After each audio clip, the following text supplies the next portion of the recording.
Ang lugar na ito ay dapat sana para sa matatanda upang mamuhay ng payapa. Pero ang kinakain nila ay mga tira-tirang pagkain. Payat at walang lasa, walang sustansya. Samantalang ang pagkain ng mga staff ay masustansya at balanse. May isda at karne, at napakasagana. Hanggang sa sandaling iyon, napagtanto ng nakatagong babaeng may-ari ang sitwasyon, na ang tahanang inalagaan niya, ay nagiging kasangkapan ng ilang tao upang kumita ng palihim. Matapos magtagumpay sa negosyo, nagpatayo siya ng tahanan para sa matatanda sa kanyang bayan. Akala niya ay makakatulong ito sa mga matatandang nangangailangan.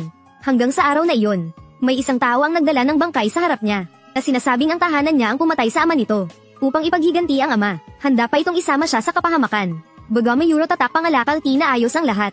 Nagduda na siya sa kalagayan ng tahanan. Kaya nagkunwari siyang tagapag-alaga upang magsiyasat.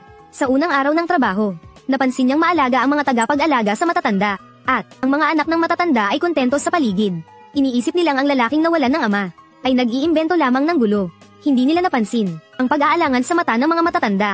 Ngunit nang makaalis ang mga dumalaw, habang inaakay niya ang matatanda pabalik sa kanilang kwarto, nadiskubre niyang sila pala ay nakatira sa basement. Napakabaho ng lugar, at napakadumi. Hindi ito lugar na dapat tirhan ng tao.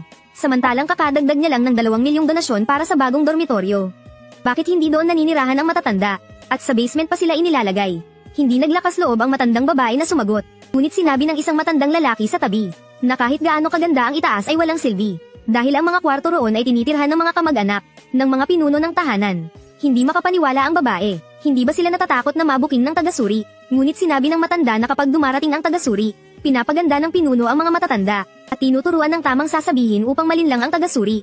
Doon lamang naunawaan ng babae, na malaki ang problema sa pamunuan ng tahanan.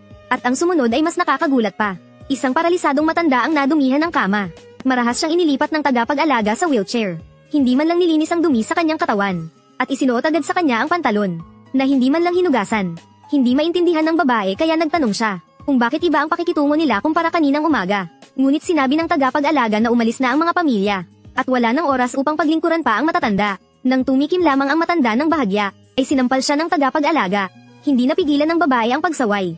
Bakit nila Gina ganito ang matatanda? Ngunit sinabi ng tagapag-alaga na kung hindi sila pag-alitan, hindi mananatiling maayos ang matatanda. At noon, isa-isa nang bumabalik ang matatandang galing sa pakikipagkita sa pamilya. Sa gitna ng sigaw ng tagapag-alaga, hinubad nila ang mag-agarang damit, at ibinigay sa tagapag-alaga. Pagkatapos ay nagsuot ng ordinaryo at minsan ay lumang damit. Naunawaan ng babae, na pati ang mga bagong damit, ay palabas lamang ng pamunuan para sa mga pamilya. At ang mga matatandang hindi maganda ang pakikitungo sa pamilya kaninang umaga, ay pinapagalitan pa lalo, at minumura pa nga. Ang tagpong ito ay nagpaiyak sa ibang matatanda. Luha ang pamatak. Nang makaalis ang ibang tagapag-alaga, tinanong ng babae ang matatanda, bakit hindi nila sinasabi sa mga anak ang nangyayari rito? Ngunit sabi